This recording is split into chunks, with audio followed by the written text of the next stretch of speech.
കഥയാരംഭിക്കുന്നത് John എന്ന വ്യക്തിയുടെ വീട്ടിൽ നിന്നുമാണ്. അന്ന് രാത്രി ഉറക്കത്തിൽ മകൾ വന്ന് വിളിച്ചതുകൊണ്ട് ജോൺ ഉണർന്നു. എന്താ മോളെ കാര്യം എന്ന് ജോൺ തിരക്കി. വീടിനകത്ത് താനൊരു മോൺസ്റ്ററെ കണ്ടു എന്നായിരുന്നു അവൾ പറഞ്ഞത്. പേടിച്ചെഴുന്നേറ്റതാണ് എന്നും അവൾ കൂട്ടിച്ചേർത്തു.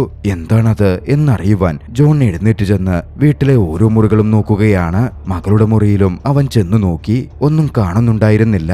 ഒടുവിൽ ജോൺ അടുക്കളയിലേക്ക് ചെന്നു. അടുക്കള ഡോർ തുറന്നതും അകത്തെ കാഴ്ച അവനെ ഞെട്ടിച്ചിരുന്നു. മാസ്ക് ധാരികളായ 3 പേർ അവനെതിരെ തിരിഞ്ഞു വരുന്നു. അവർ ജോണിനെ ആക്രമിച്ചു. പക്ഷെ അവിടം കൊണ്ടും അവർ നിർത്തിയില്ല. അടിയേറ്റ് വീണ് കിടന്ന ജോണിന് മുമ്പിലേക്ക് ജോണിന്റെ ഭാര്യയെയും മകളെയും ബലമായി അവർ പിടിച്ചുകൊണ്ടുവന്നു. ജോണിന്റെ കൺമുമ്പിൽ വെച്ച് തന്നെ വളരെ ക്രൂരമായി അവരെ അവർ വകവരുത്തി. ഇതൊക്കെ പ്രവർത്തിച്ച സംഘത്തിന്റെ ലീഡറിന്റെ മുഖം ജോൺ കൃത്യമായി കണ്ടിരുന്നു. നിങ്ങൾ ആരാണ് എന്നൊക്കെ ജോൺ ചോദിച്ചെങ്കിലും ആ വ്യക്തി ഒന്നും തന്നെ പറഞ്ഞില്ല. തലക്കടക്കം ശക്തിയായ പരിക്കേറ്റ് ജോൺ താഴെ വീണിരുന്നു. കൊന്നെന്ന് കരുതി കടന്നുകയറ്റക്കാർ ജോണിനെ ഉപേക്ഷിച്ചു പോയി. പക്ഷേ ജോൺ മരണപ്പെട്ടിട്ടുണ്ടായിരുന്നില്ല. 8 മാസങ്ങൾക്ക് ശേഷം കോമയിൽ നിന്നും ജോൺ ഞെട്ടിയുണരുകയാണ്. ജോൺ ഉണർന്ന് വിവരമറിഞ്ഞ് FBI ഏജന്റായ ഗോർമാൻ ജോണിനെ കാണാനെത്തി. ജോണിന് തലക്കേറ്റ ആഘാതം കൊണ്ട് അംനീഷ്യ പിടിപെട്ടിരുന്നു. പക്ഷേ പല കാര്യങ്ങളും അവന് വ്യക്തമായി ഓർമ്മയുണ്ട്. തന്റെ വീട്ടിൽ കടന്നുകയറിയവരെ പറ്റി ജോണിനോട് FBI ഏജന്റ് ഗോർമാൻ ചോദ്യങ്ങൾ ചോദിച്ചു. ഓർമ്മയിൽ നിന്നും കടന്നുകയറ്റക്കാരന്റെ ഫോട്ടോ ജോൺ തിരിച്ചറിയുകയാണ്. അയാളുടെ പേര് ലൂക്ക് ഡെവറോക്സ് എന്നാണെന്ന് ഗോർമാൻ വ്യക്തമാക്കി. ലൂക്ക് ഡെവറോക്ക് ഒരു മുൻകാല യൂണിവേഴ്സൽ സോൾജിയർ ആയിരുന്നു. യൂണിവേഴ്സൽ സോൾജിയർ എന്ന് പറയുന്നത് റിസർച്ചിലൂടെ ഗവൺമെന്റ് തന്നെ ക്രിയേറ്റ് ചെയ്ത എക്സ്ട്രാ ഓർഡിനറി പവറുകളുള്ള മനുഷ്യന്മാരെയാണ്. പട്ടാളത്തിന്റെ ഭാഗമായിട്ടായിരുന്നു അവർ വർക്ക് ചെയ്തുകൊണ്ടിരുന്നത്. പക്ഷേ ഡെവറോക്സിനെ പോലെ കുറച്ചാളുകൾ ഗവൺമെന്റിന്റെ പ്രോഗ്രാമിംഗിൽ നിന്ന് പുറത്തു ചാടി. അവരിപ്പോൾ റിബലായി മറ്റെവിടെയോ ജീവിക്കുകയാണ്. അന്ന് ആശുപത്രിയിൽ നിന്ന് ഇറങ്ങുമ്പോൾ ഏജന്റ് ഗോർമാൻ ആരെയോ വിളിച്ചു. പ്ലംബറെ ആക്ടിവേറ്റ് ചെയ്തേക്കൂ എന്നുത്തരവിട്ടു. കഥ അവിടെ നിന്നും മാഗ്നസ് എന്ന ഒരു പ്ലംബറിലേക്ക് തിരിയുന്നു. ഒരു വീട്ടിൽ വർക്കിലായിരുന്ന മാഗ്നസിന് പെട്ടെന്ന് തലയ്ക്കകത്ത് എന്തോ സംഭവിച്ചു. വല്ലാത്തൊരു ഭാവത്തോടെ ജോലി പാതി വഴിക്കിട്ട് എഴുന്നേറ്റ് അയാൾ പുറത്തേക്കിറങ്ങി. മാഗ്നസ് യാഥാർത്ഥ്യത്തിൽ യൂണിവേഴ്സൽ സോൾജിയറിന്റെ നെക്സ്റ്റ് ജനറേഷൻ അംഗമായിരുന്നു. മറുവശത്ത് ജോൺ ആകട്ടെ കുറച്ചധികം സുഖപ്പെട്ടിരുന്നു. ആശുപത്രിയിൽ നിന്ന് ജോൺ ഡിസ്ചാർജ് ചെയ്യപ്പെട്ടു. ഡിസ്ചാർജ് ചെയ്യുന്ന സമയത്ത് തന്റെ പ്രിയപ്പെട്ടവരുടെ വസ്തുക്കളൊക്കെ അവന്റെ കയ്യിൽ കിട്ടി നോക്കുമ്പോൾ അതിനെപ്പറ്റിയുള്ള ഓർമ്മകൾ അവന്റെ ഉള്ളിലേക്ക് ഓടിയെത്തുന്നുണ്ടായിരുന്നു. വൈകാതെ വീട്ടിലേക്ക് ജോൺ വന്നെത്തി. വീടിനകത്തേക്ക് കയറുമ്പോൾ പണ്ട് ഭാര്യയ്ക്കും മകൾക്കുമൊപ്പം സന്തോഷത്തോടെ ജീവിച്ചിരുന്ന കാര്യങ്ങൾ ജോണിന്റെ ഉള്ളിലേക്ക് ഓടി വന്നു. പക്ഷെ പെട്ടെന്ന് ആ ഓർമ്മകൾ മാറി. ആ ദുരന്ത ദിവസത്തിന്റെ ഓർമ്മകൾ ജോണിനകത്തേക്ക് എത്തി. തന്റെ കൺമുമ്പിൽ വെച്ച് ഭാര്യയും മകളും കൊല്ലപ്പെട്ട ആ ദിവസത്തെ ഓർമ്മകൾ ജോൺ വല്ലാതെ വെറുപിടിക്കുന്നുണ്ടായിരുന്നു. പ്രതികാരത്തിനായി ജോണിന്റെ രക്തം തിളച്ചു. തന്റെ കുടുംബത്തെ കൊന്ന ലൂക്ക് ഡെവറോക്സിനെ അടക്കം ജോൺ തിരിച്ചറിയുന്നുണ്ടെങ്കിലും താൻ ആരാണെന്നോ എന്താണെന്നോ ഉള്ള തന്റെ ഐഡന്റിറ്റിയെ പറ്റിയുള്ള ചോദ്യങ്ങൾ പോലും ജോണിന് മനസ്സിലാവുന്നുണ്ടായിരുന്നില്ല. തലക്കേറ്റ ആഘാതത്താൽ അംനീഷ്യ പിടിപെട്ടിരുന്നതുകൊണ്ട് ജോണിന് അതൊന്നും ഓർത്തെടുക്കാനും സാധിച്ചില്ല. മറുവശത്ത് ആക്ടിവേറ്റ് ചെയ്യപ്പെട്ട ഗവൺമെന്റിന്റെ നെക്സ്റ്റ് ജനറേഷൻ യൂണിവേഴ്സൽ സോൾജിയറായ മാഗ്നസ് മിഷനായി പുറപ്പെടുകയായിരുന്നു. US ഗവൺമെന്റിനെതിരെ തിരഞ്ഞിരുന്ന യൂണിവേഴ്സൽ സോൾജിയേഴ്സിന്റെ ഒരു സംഘമുണ്ട്. ആ സെപ്പറേറ്റിസ്റ്റ് ഗ്രൂപ്പിന്റെ നേതാക്കളിൽ ഒരു പ്രധാനപ്പെട്ട വ്യക്തിയാണ് ആൻഡ്രൂ സ്കോട്ട്. സ്കോട്ടിനെ വകവരുത്താനാണ് മാഗ്നസ് നിയോഗിക്കപ്പെട്ടിരുന്നത്. അന്ന് സ്കോട്ട് ഉണ്ടായിരുന്ന ഒരു വേശ്യാലയത്തിലേക്ക് മാഗ്നസ് കടന്നു ചെല്ലുകയാണ്. പിന്നെ അവിടെ നടന്നത് ഒരു ചോരക്കളിയായിരുന്നു.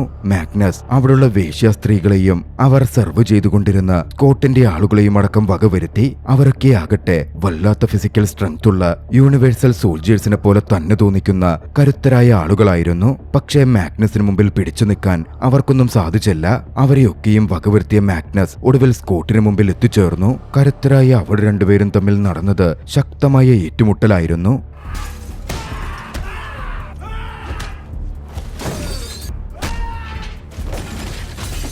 മാഗ്നസിന് സ്കോട്ടിനെ എങ്ങനെ എളുപ്പം വകവരുത്താൻ സാധിക്കുമായിരുന്നില്ല.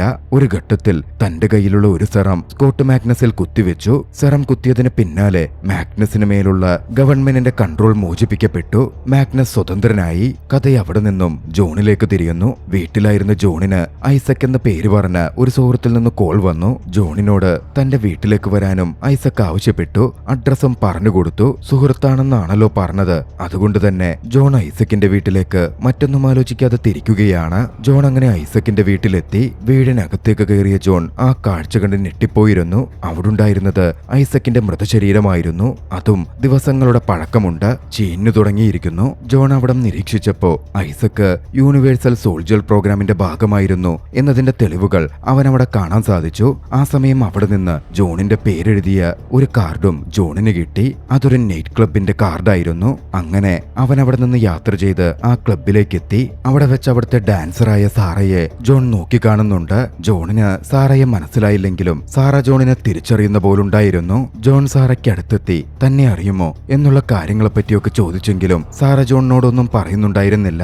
അതോടെ മുഖം കഴുകുവാൻ ജോൺ അവിടുത്തെ വാഷ്റൂമിലേക്ക് പോയി. വാഷ്റൂമിൽ നിന്ന് പുറത്തേക്ക് കടക്കാൻ നേരം ജോണിനെതിരെ മാഗ്നസ് വന്നു. ജോണിന്റെ ശരീരത്തിലേക്ക് മാഗ്നസ് പെട്ടെന്ന് തന്നെ എന്തോ ഒന്ന് കുത്തിവെക്കുകയാണ്. പക്ഷെ അത് കുത്തിയതിന് പിന്നാലെ ജോൺ ഡെവറോക്സിനെ ഹാലുസിനേറ്റ് ചെയ്ത് കാണുക മാത്രമായിരുന്നു ചെയ്തത്. വീണ്ടും ജോൺ പഴയ അവസ്ഥയിലേക്ക് എത്തി. മാഗ്നസ് കുത്തിവെച്ചത് ജോണിന്റെ ശരീരത്തിൽ വർക്കാവുന്നുണ്ടായിരുന്നില്ല. മാഗ്നസിനെ ആക്രമിക്കാൻ ജോൺ ശ്രമിക്കാൻ പോയപ്പോഴേക്കും മറ്റുള്ളവർ വന്ന് ജോണിനെ പിടികൂടി.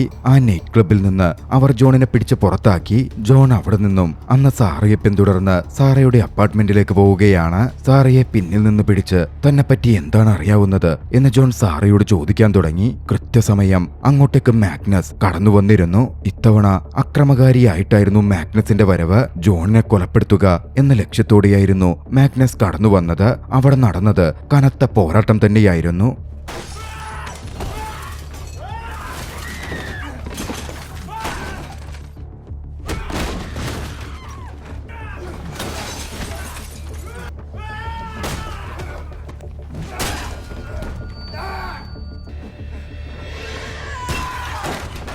കൃത്യമായി പറഞ്ഞാൽ ഒരു ചോരക്കളി. സ്കോട്ട് സെറം ഇഞ്ചക്ട് ചെയ്തതോടെ മാഗ്നസ് ഡെവറോക്സിന്റെയും സ്കോട്ടിന്റെയും റിബൽ യൂണിവേഴ്സൽ സോൾജിയർ സംഘത്തിന്റെ ഭാഗമായി കഴിഞ്ഞിരുന്നല്ലോ. ആ സെപ്പറേറ്റിസ്റ്റ് ഗ്രൂപ്പിലേക്ക് സെറം ഇഞ്ചക്ട് ചെയ്ത് ജോണിനെയും ചേർക്കാനായിരുന്നു മാഗ്നസ് നേരത്തെ ശ്രമിച്ചത്.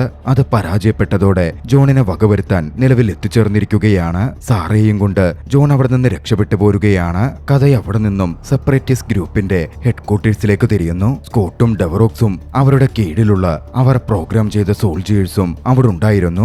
ഗവൺമെന്റിനെതിരെ പ്രവർത്തിക്കാൻ വേണ്ടി പ്രോഗ്രാം ചെയ്യപ്പെട്ട യൂണിവേഴ്സൽ സോൾജിയേഴ്സ് ആയിരുന്നു സെപ്പറേറ്റിസ്റ്റ് ഗ്രൂപ്പിൽ ഉണ്ടായിരുന്നത്. മറുവശത്ത് ജോണും സാറയും മാഗ്നസിൽ നിന്ന് രക്ഷപ്പെട്ട് സുരക്ഷിതമായ ഒരിടത്തെത്തിയിരുന്നു. സാറ ജോണിനോട് അവനെപ്പറ്റി സംസാരിച്ചു. പണ്ട് താൻ ജോലി ചെയ്തിരുന്ന നൈറ്റ് ക്ലബിൽ ജോൺ എപ്പോഴും വരുമായിരുന്നുവെന്നും തങ്ങളൊരു റൊമാൻറ്റിക് റിലേഷൻഷിപ്പിലുമായിരുന്നു എന്നും സാറ വ്യക്തമാക്കി. ജോൺ ആ സമയം ഒരു ട്രക്ക് ഡ്രൈവർ ആയിരുന്നുവെന്നും റിവർ സൈഡിലുള്ള ഒരു കെട്ടിടത്തിലാണ് ജോൺ താമസിച്ചിരുന്നതെന്നും സാറ അവനോടായി പറഞ്ഞു. ജോണിന്റെ പരിക്കേറ്റ കൈ സാറ വെച്ചുകെട്ടിക്കൊടുക്കുകയും ചെയ്തു. സാറയുടെ സഹായത്തോടെ തന്റെ യഥാർത്ഥ ഐഡന്റിറ്റി മനസ്സിലാക്കാൻ റിവർ സൈഡിലെ തന്റെ താമസ സ്ഥലമെന്ന് സാറ പറഞ്ഞ ഇടത്തേക്ക് പോകാൻ ജോൺ തീരുമാനിച്ചു. അതിനു മുമ്പ് തന്റെ ഐഡന്റിറ്റിയിലുള്ള കൺഫ്യൂഷൻ കാരണം ജോൺ പോയി ഏജന്റ് ഗോർമാനെ കണ്ടു. പക്ഷേ ഗോർമാൻ കാര്യമായൊന്നും ജോണിനോട് പറഞ്ഞില്ല. ഡെവറോക്സ് ജോൺ മുമ്പ് വർക്ക് ചെയ്തിരുന്ന തുറമുഖത്തിലെ കണ്ടെയ്നർ പ്രദേശത്ത് കാണപ്പെടാറുണ്ട് എന്ന് ഗോർമാൻ അറിയിച്ചു. ജോൺ അങ്ങനെ തുറമുഖത്തെത്തി. അവിടെ കൊണ്ടുപോകാൻ വേണ്ടി തയ്യാറായി നിൽക്കുന്ന ഒരു കാർഗോ ജോൺ പരിശോധിച്ചു. അവിടെ വെച്ച് റോൺ കാസ്റ്റെല്ലാനോ എന്ന് പേരുള്ള ലോക്കൽ മാനേജറെയും ജോൺ മീറ്റ് ചെയ്യുന്നുണ്ട്.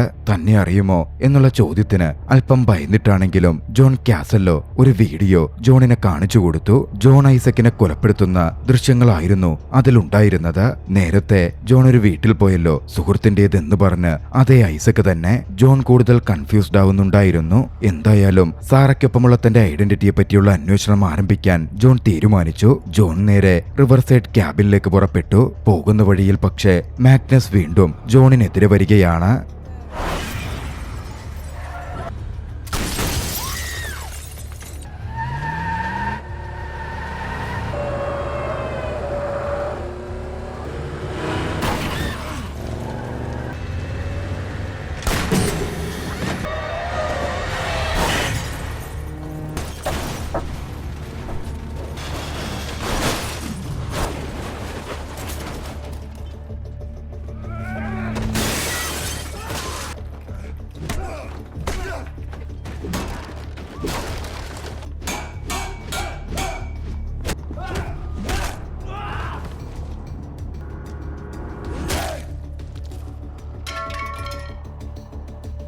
ഏറ്റവും ഒടുവിൽ മാഗ്നസിനെ വകവരുത്താൻ ജോണിന് സാധിക്കുകയാണ്. അന്ന് ജോൺ ഒരു കാര്യം കൂടി മനസ്സിലാക്കി. തനിക്ക് സാധാരണ മനുഷ്യരെക്കാൾ ശക്തിയും മറ്റു പല കാര്യങ്ങളുമുണ്ട്. മുറിച്ചു പോകപ്പെട്ടിരുന്ന തന്റെ വിരലുകൾ വീണ്ടും വളർന്നു വന്നിരിക്കുന്നു. തന്റെ ഉള്ളിൽ സ്റ്റോർ ചെയ്യപ്പെട്ട പോലെ ഫൈറ്റിംഗ് എബിലിറ്റിയും മറ്റുമുണ്ട്. ജോണും സാറയും അവിടെ നിന്നും വീണ്ടും അവരുടെ യാത്ര തുടർന്നു. ഒടുവിൽ സാറ പറഞ്ഞ റിവർസൈഡ് ക്യാബിനിലേക്കും അവർ എത്തിച്ചേരുകയാണ്. അതിനകത്തേക്ക് കടക്കാൻ പോയ ജോണും സാറയും അതിനകത്തുണ്ടായിരുന്ന വ്യക്തിയെ കണ്ട് അക്ഷരാർത്ഥത്തിൽ ഞെട്ടിത്തരിച്ചുപോയി. ജോണിനെ പോലെ തന്നെയുള്ള മറ്റൊരാൾ. കണ്ടാൽ ജോണിന്റെ ട്വിന്നാണെന്നേ പറയൂ. അയാളുമായി ജോൺ സംസാരിച്ചു. താനാണ് യഥാർത്ഥ ജോണെന്നും ഐസക്കിനെ കൊന്നത് താനാണെന്നും സാറയുമായി ബന്ധമുണ്ടായിരുന്നത് തനിക്കാണ് എന്നുമായിരുന്നു അയാൾ പറഞ്ഞത്.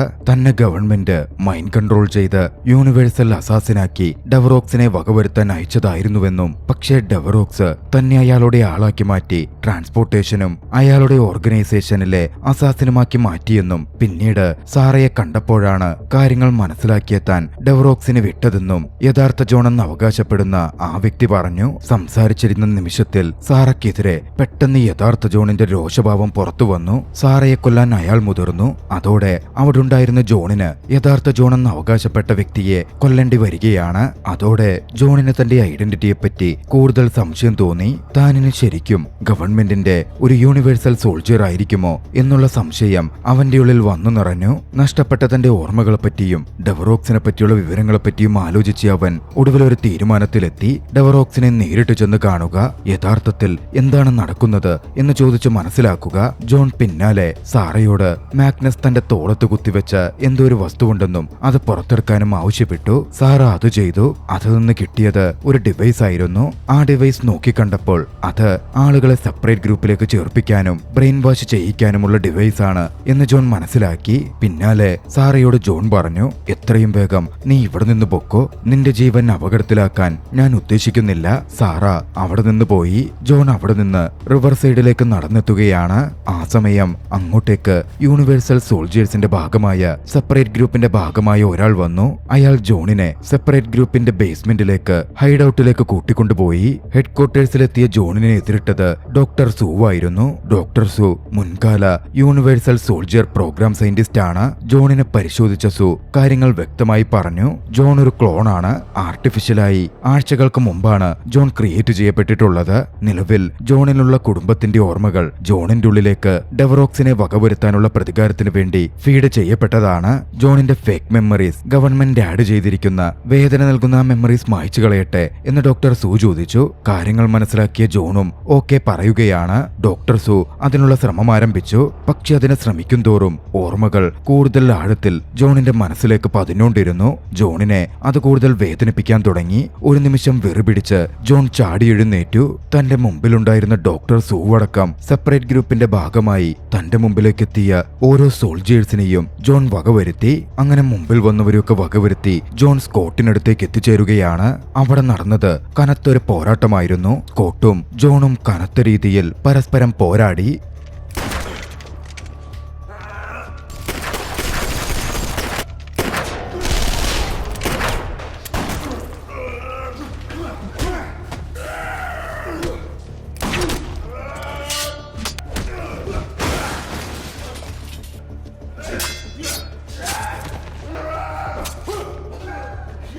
പക്ഷേ ജോണിന്റെ ഉള്ളിൽ നിലവിൽ തന്റെ ഫാമിലിയെ കൊന്നവരോടുള്ള പ്രതികാരം മെമ്മറിയായി ഫീഡ് ചെയ്യപ്പെട്ടിരിക്കുകയാണ്. ആ വെറിയിൽ നിന്ന് പ്രവർത്തിച്ച ജോൺ സ്കോട്ടിനെ വകവരുത്തുകയാണ്. ജോൺ അങ്ങനെ മുമ്പോട്ട് കടന്നു ചെന്നു. ഒടുവിൽ ഡെവറോക്സിന്റെ മുമ്പിലേക്കും എത്തിച്ചേർന്നു. ജോൺ കടന്നു വരുന്നതും പ്രതീക്ഷിച്ച് കാത്തിരിക്കുകയായിരുന്നു ഡെവറോക്സ്. ജോണിന് യഥാർത്ഥത്തിൽ എന്തൊക്കെയാണ് സംഭവിച്ചത് എന്ന് ഡെവറോക്സ് വിശദീകരിക്കാൻ ആരംഭിച്ചു. പക്ഷേ എന്നിരുന്നാലും ഡെവറോക്സിനെ കൊല്ലാനുള്ള അവന്റെ ഉള്ളിലെ വെറി അതുകൊണ്ട് അടങ്ങുന്നുണ്ടായിരുന്നില്ല.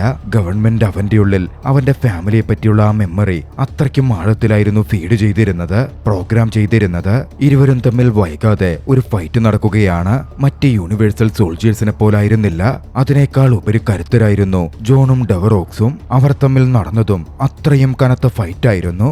നല്ല രീതിയിൽ ഡെവറോക്സിന് പരിക്കേൽപ്പിക്കാൻ ജോണിന് കഴിഞ്ഞു. ആ സമയം ഡെവറോക്സ് മറ്റൊന്നുകൂടി തിരിച്ചറിഞ്ഞു. തന്നെ വകവരുത്താൻ ഇതുപോലെ ജോണിന്റെ നിരവധി ക്ലോണുകളെ ഇനിയും ഗവൺമെന്റ് അയച്ചുകൊണ്ടേയിരിക്കും. യൂണിവേഴ്സൽ സോൾജിയേഴ്സിന് നിലവിൽ മറ്റൊരു സക്സസർ വേണം. വന്നിരിക്കുന്ന ജോണിന്റെ ക്ലോൺ അല്ലെങ്കിൽ ജോൺ തന്നെ അതിനെ ഏറ്റവും അനുയോജ്യനായ വ്യക്തിയാണ്.